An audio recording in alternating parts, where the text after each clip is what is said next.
The scientific field of forensic linguistics was popularized and legitimized during the Unabomber case.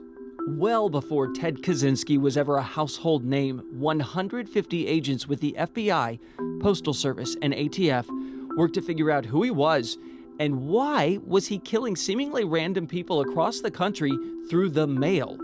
They didn't have any physical clues, so they had to rely on others, specifically the bomber's written words. It all began in the 70s. In 1978, a mysterious series of bombings across the country had killed 3 people and wounded 23 others. The bomb on the Yale campus today blew up in the computer sciences building.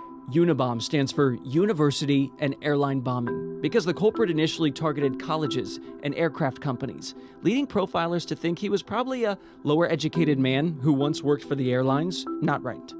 The bombs came disguised as ordinary packages, addressed to anyone from professors to CEOs. Part of the terror derived from the unpredictability. Look at this BBC timeline. There'd be a string of attacks, May 1985, then June, November, December, then silence until 1987. One dry spell lasted from 87 to 93. Then he was back with a vengeance, sending explosives to a computer scientist, then an advertising exec, and a timber industry lobbyist. Along the way, the Unabomber sometimes sent typewritten letters, allowing FBI teams to analyze them and build their own profile. The Bureau now admits his occupation proved more elusive, with theories ranging from aircraft mechanic to scientist. Even the gender was not certain. Although investigators believe the bomber was most likely male, they also investigated several female suspects.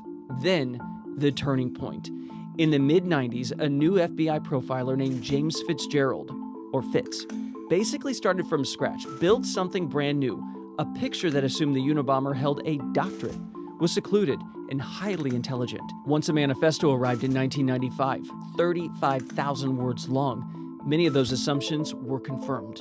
The bomber was a man, using words like broad and chick. He also used the phrase, "eat your cake and have it too." According to an NPR interview, this suggested the writer had his roots in Chicago, Illinois, because there was some terminology in there that was reflective of 3 or 4 newspapers in Chicago through the 30s, 40s, and 50s. Eventually, the Washington Post published that full manifesto, and Kaczynski's sister-in-law recognized some of the language. Her husband came forward, and the FBI found their guy. The final step was getting a warrant to raid the bomber's rural cabin in Montana.